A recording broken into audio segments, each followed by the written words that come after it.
Hey, I'm Danny the plumber, and today I'm in beautiful Manhattan Beach, California, and I'm going to be converting a tank style water heater over to a tankless style water heater.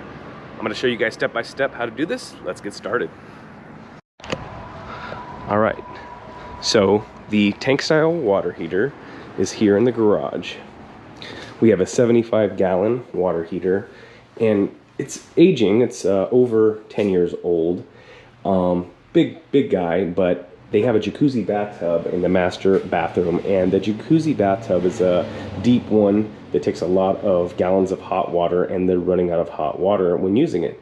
So the owners would like a tankless in here to prevent that problem. That's one of the huge benefits of the tankless, is it really just does not run out of hot water. So one of the downfalls though is usually the gas line is a half-inch like there. This is a half-inch gas line that feeds traditionally all tank style water heaters. So what we need to do is convert that to a 3/4. This is a big unit, and so it really should have a 3/4, but the manufacturers say that it could be half-inch if it's within the 14 feet range, and it is, because we've got our main gas line in there. You can't see it probably.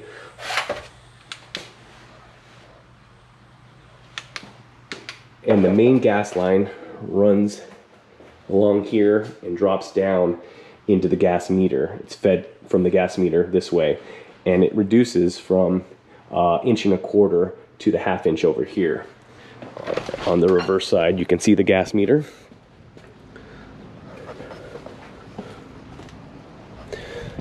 So it probably would work with a half-inch gas line, but I'm gonna tie into the 1.25 inch up here gas line and drop down with a 3/4 just to be safe.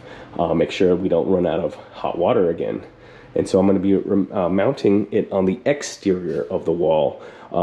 It's just easier for venting purposes, and the owner also would like a little extra closet space in here in the garage. So as soon as I remove this one, we'll make a closet in there also, and that'll be a nice added space for them. The model I am using is an indoor or an outdoor model. I just prefer it outside, and so does the owner. So that's what we're going to be doing today. And I'm just going to be putting it on the reverse side of this wall here, and piping the gas and the hot, cold water over to there. Let's get started, guys. I am going to leave the tank style water heater connected as long as I can. So I'm going to do as much work as possible so that the owners can have water, hot water, in the meantime while I'm working.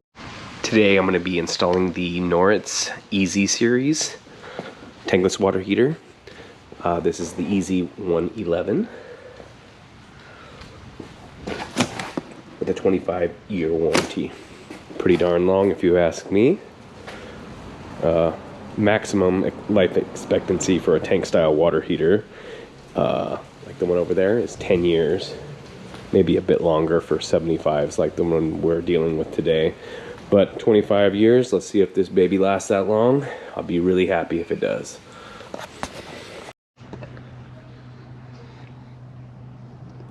Clearance to window or door that may be opened. US direct vent, 6 inches. V represents the unit. B is the door, 6 inches. We're doing a direct vent today because it's outside. Next, they provided a mounting bracket, which I've taken a level and marked 5 places where I will drill through the stucco and then mount it. And behind the stucco, I've checked there's a shear wall, which is made of plywood material, that I can drill through the stucco and then drill their provided bolts to hang their provided hanger. And this hanger simply goes on the wall, and then I can put the tankless water heater right in these little hooks here, making it simple to mount. Here's the hole I cut on the other side where the water heater is. And you can see there's shear wall in there. which is going to make this job easy. Otherwise, I would have to put maybe another 2x4 going across each stud in this direction. Drill it in or nail it in to the side of this each stud and hang it like that.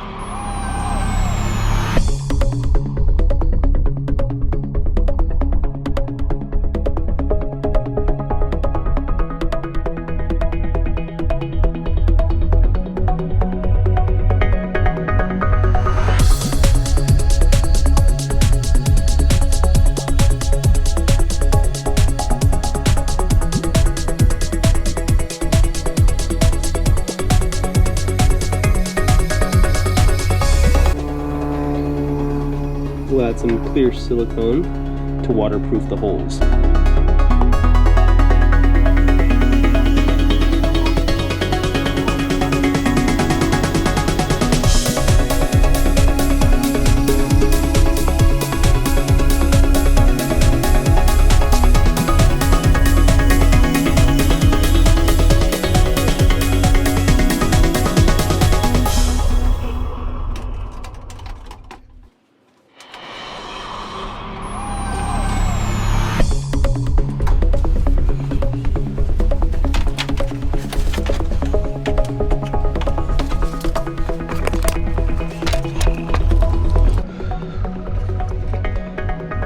Hooked into the hooks. 1, 2, 3, and then we'll align them to the arrows.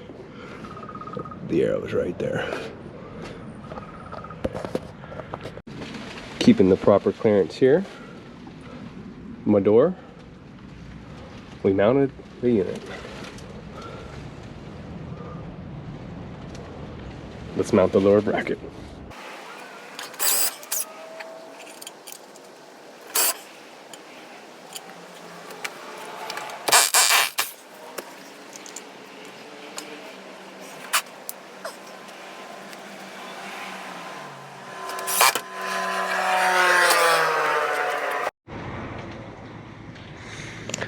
Okay, next, on top of the water heater here, this is the mounting bracket, and this is the bracket that's attached to the water heater.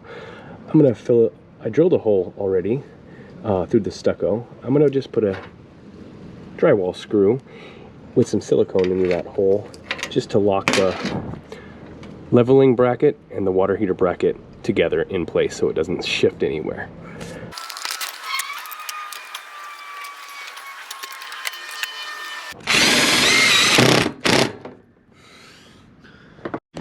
Alright, since we're using the direct vent system with the outdoor vent cap VC-6, we have to adjust one of the dip switches.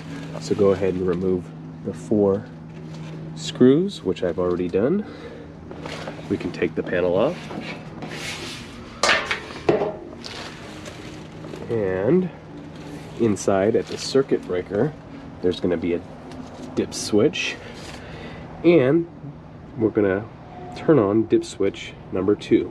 It goes 1, 2, 3, 4, 5, 6, 7, 8, and these things will be turned on differently depending on your venting system. As I said, this is direct vent with the VC-6 outdoor ventilation system. It's a special cap. This is the easiest way to vent in my opinion. So let's go ahead and turn that one to the on position. Number 2. And you can just simply put it down just like that. So you can see that one is down, the rest are up. Number 2, 1, 2 is on for this type of venting system. Now we can go ahead and put the screws for the front panel back on. So here is the remote control. Let's wire it and mount it. Okay, so they supplied this wire. And if you see underneath the water heater here, they want you to pinch there and pull down. Now we can slide the Y terminals through the rain resistant hole.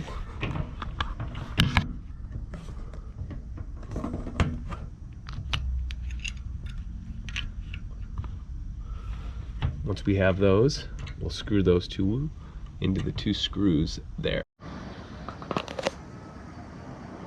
Once those are secure, we can close that up, leaving all of the slack, of course, on the outside.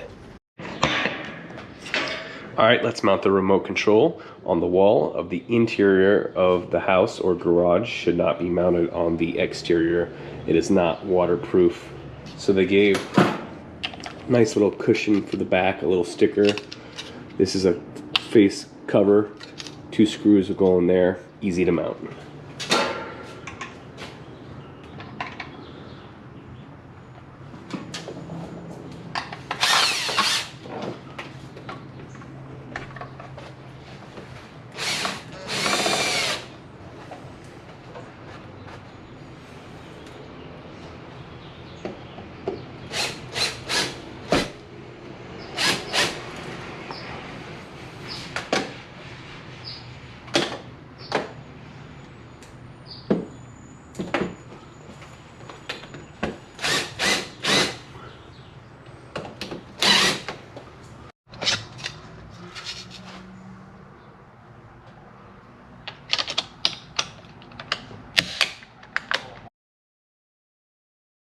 Yes, definitely. Okay, next step is we're gonna drain the water heater.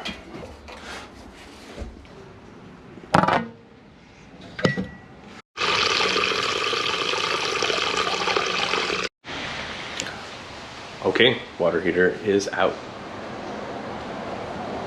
Okay, so there's the main gas line.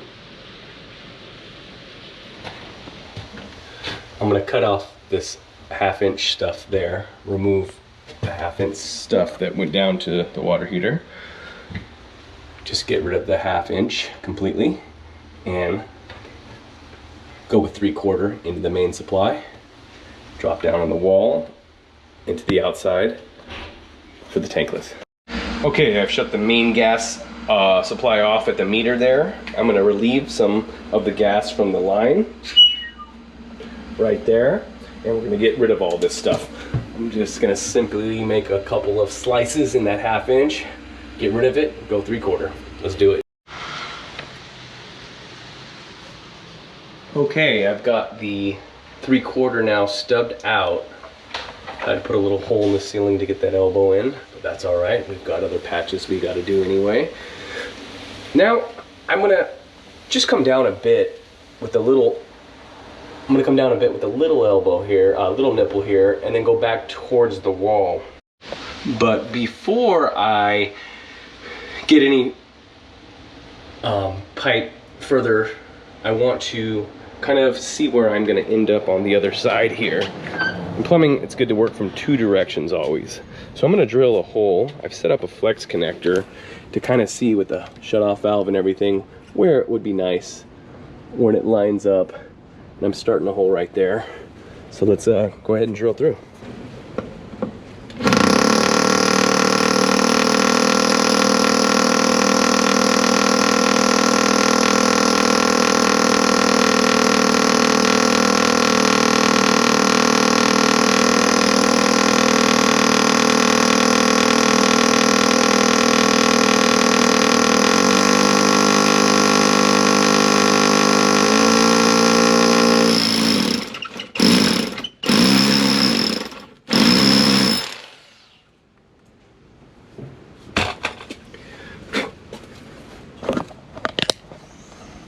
Once I'm through the stucco, I'll get a wood blade, a wood drill bit, and I will drill through the shear panel there.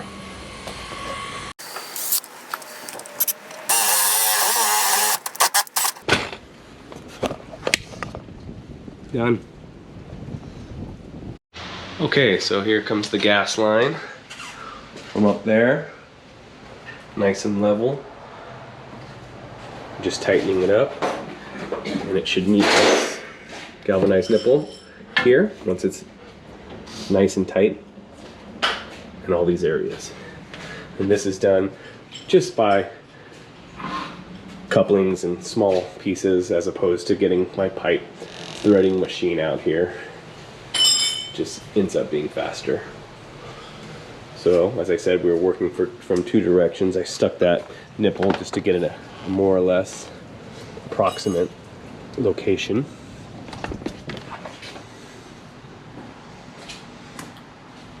And then we'll get that nipple last, of course, into the elbow.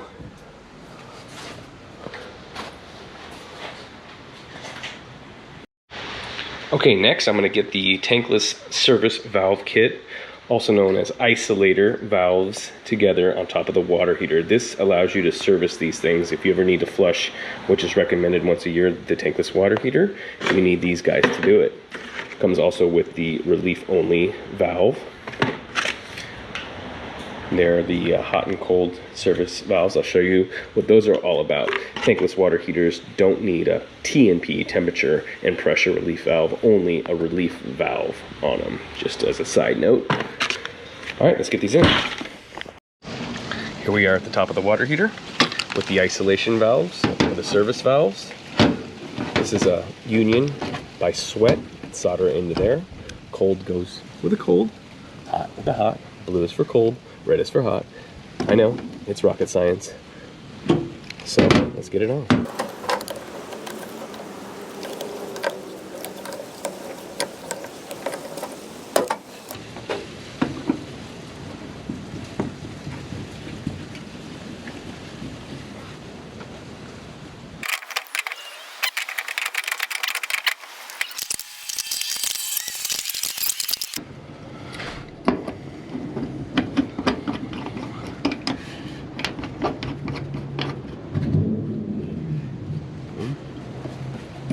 Copper pipe here. This thing will be off most of the time. There, we can flush it here by turning this on and this off to flush the tankless water heater. But 99% of the time, it'll be in the off position with the extra cap here. This one will be on because the water needs to flow into the system.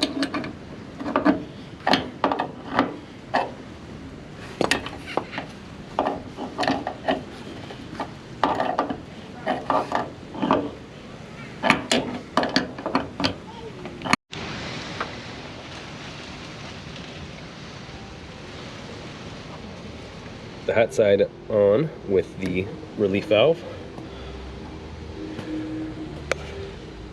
Now I'm ready to stub up just a little bit, elbow in, and drill some holes here and here to get the copper through. All right, so I've just put a little piece of copper pipe and an elbow on there and lined up where my holes should be, put a little circle, and I'm drilling through now to get the copper water lines through. 2 more holes for the copper all the way through.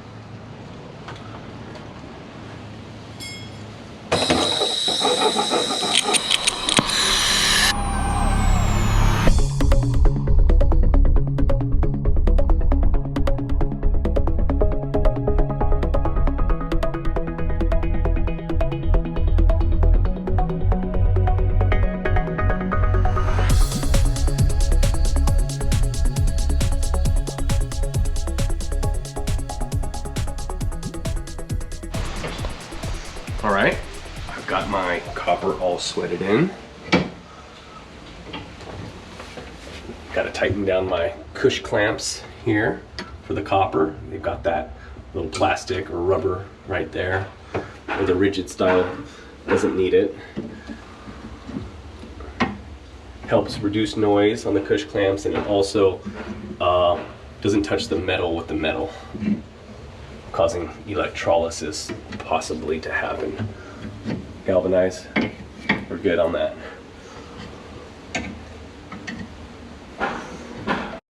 Now that I have the service valves connected here and here, the copper's running into the inside, I'm going to fill on the out, there's an in and out labeled here, this side, I'm going to fill the condensate container with water. They're asking for approximately 10 ounces, so I've got it there.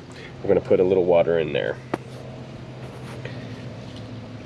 And all this is to prevent dangerous gases from entering the building.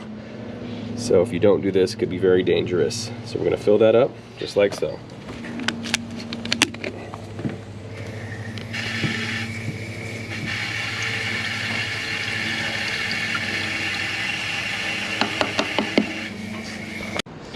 Okay, we ended up flipping this one around because it was just too close to this, and every time I would flush I would have to remove this vent cap.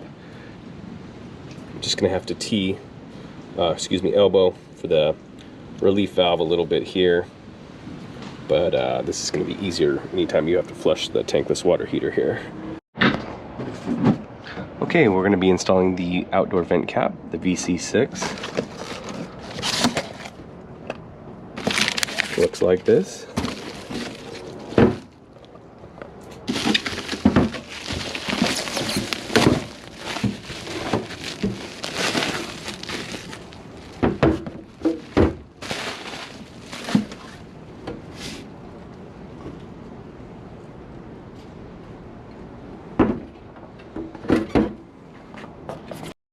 At this point, I'm ready to get my vent hood on. I had it in place earlier just to prevent debris from going in while I was soldering and drilling and stuff. But there are a couple of steps that we're gonna have to take to get this thing in place. First step is to take the little bracket that's supplied with the screw that's supplied and fix it to the hole right there. There's one little hole.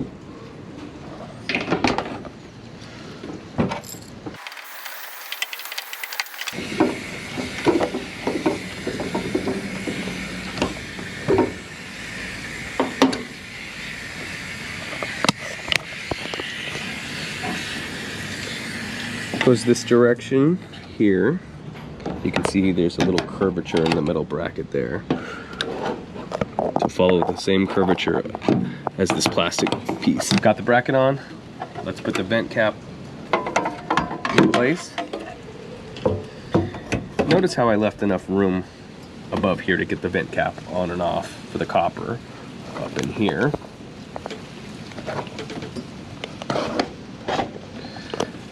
All right, we want to make sure this thing goes all the way down to there. Once that's in place, reach inside here with the screwdriver only. Make sure that's seated all the way to the top of the heater. Screw that one in place.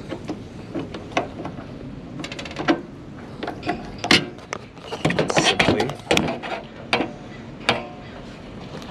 Dark. Don't know if you can see it, but it's just a let's get it off, I'll show you.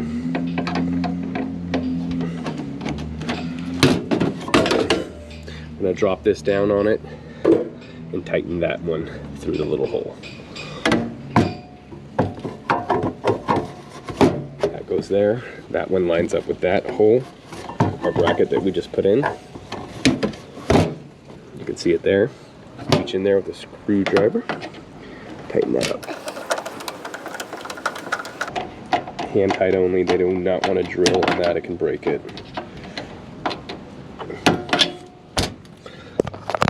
Next.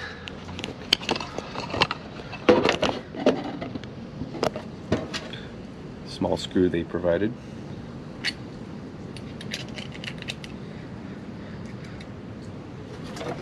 Into here.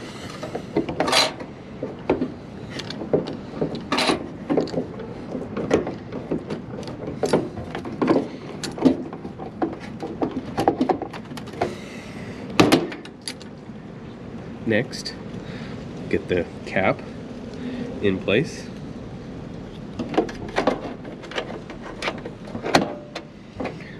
With another small screw they've provided.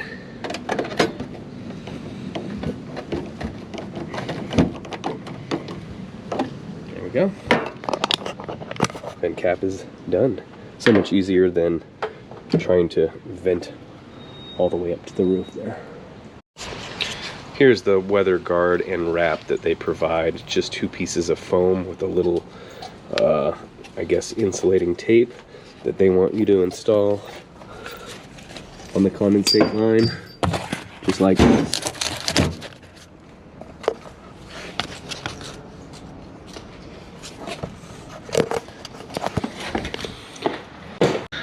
Okay, we've got our gas at the meter turned back on. We've got our flex connector ran there. We've got the air purged out of it. Okay, I've got the relief valve connected, going down the wall a bit there. The unit is ready for hot water. Alright, so these are condensating units. Not all of them are condensating, but you can see there's a little water that drips out of here. And so we're going to put a little filter on that just to help with the pH levels. They're so acidic that they recommend filters on these things. So here's the filter that I have.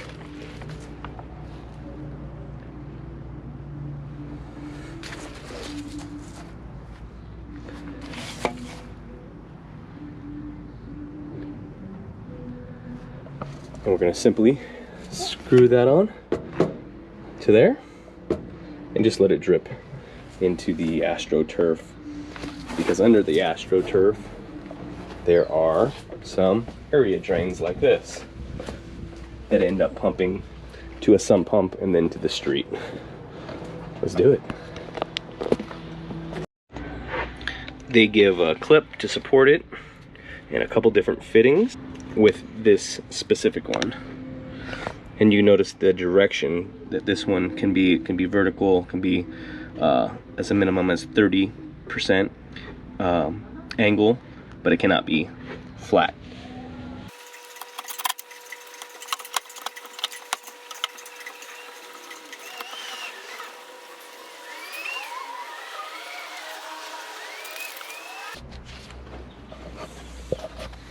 The last step is to flush any air and debris out of the hot side of the isolation valve. Now we're ready to turn our tankless water heater on and get hot water. And that is it. That is the last step to install a tankless water heater. I hope you guys enjoyed this video. If you found it helpful, please hit that thumbs up and give it a like. It helps me to continue to make these videos. Also, don't forget to subscribe and check out my channel for some more fun how-to plumbing videos. Thanks a lot, guys. I'll see you next time. Bye.